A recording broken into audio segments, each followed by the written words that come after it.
Hi friends, today we are writing our own Traceroute tool ourselves following a tutorial. Alexander, he wrote this in 2022, which is pretty cool because this is before the ChatGPT thing, which is quite refreshing. Because, let me tell you, some days I'm tired of the AI thing and I just need to avoid it. And this is one of those days. What is Traceroute? Traceroute is a tool you can use to trace the route of packets from your computer to another computer. See each step that your packets take along the way. Let me show you an example using the tool. We just run Traceroute, for instance, against OpenAI.com. Okay. And here you can see where I go with my packets. Okay, you can see that I needed 9 hops in order to reach OpenAI. First I went from my computer to my router, then I have here my ISP computer nodes, more ISP computers, and then it's I think this is like the wild internet until I reach OpenAI.com.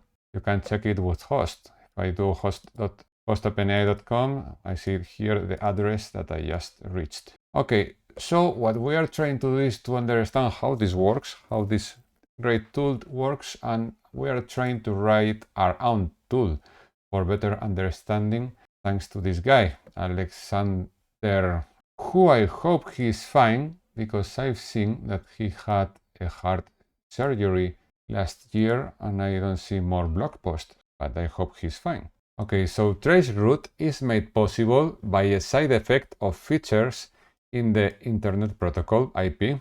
Every IPv4 packet header includes a number of fields, and one of them is the time to live. One of the fields in the header is a time to live value. The original RFC defined time to live in 1981 as follows.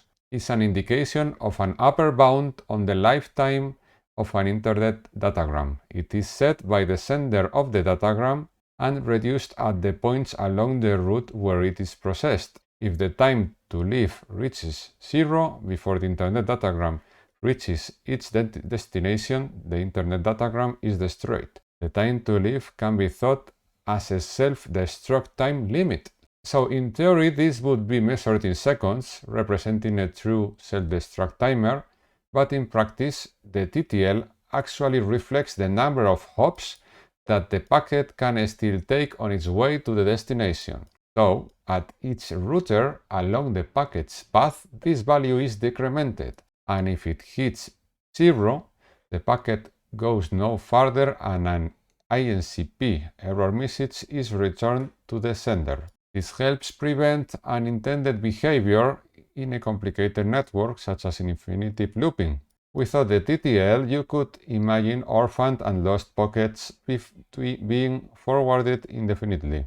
We have here cool diagrams. So Traceroute works thanks to this because Traceroute tool leverages this, decrementing the time to live functionality in a clever way to explore the network. Let's say we are trying to trace the route to C, to this machine in the following network. Traceroute relies on artificially manipulating the TTL of outgoing packets, incrementally sending packets with incrementing TTL values. It starts with a TTL of 1. When that packet gets to the first router, the TTL will be decremented to 0, and the router will send back an ICMP message.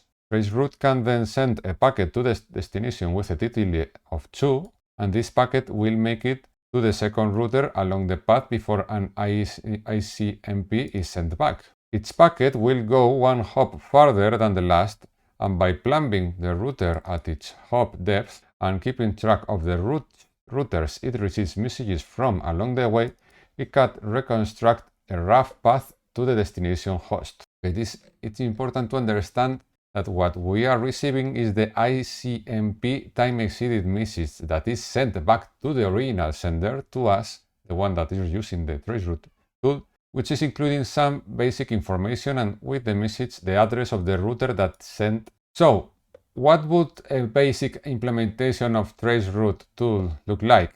Okay, so in order to recreate this, we want to write some code that does the following.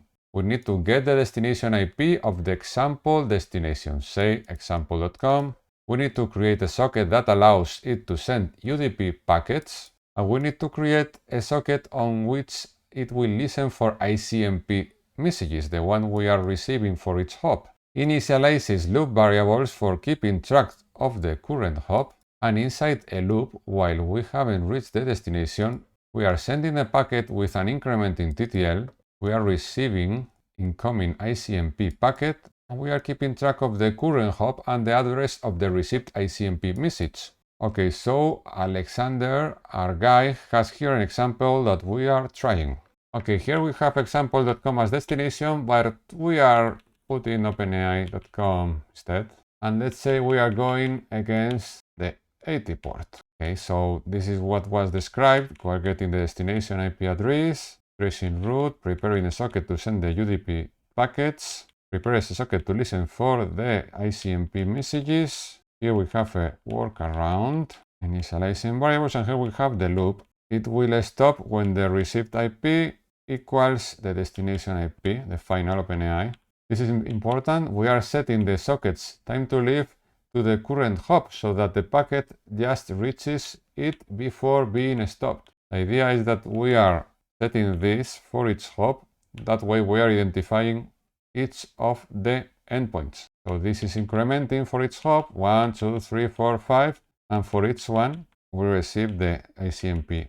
Okay, we are running it. I see something weird happen because I'm in a loop against 1.1.1 that I think is Cloudflare. So we're changing the port just in case. Instead of 80, go to 443.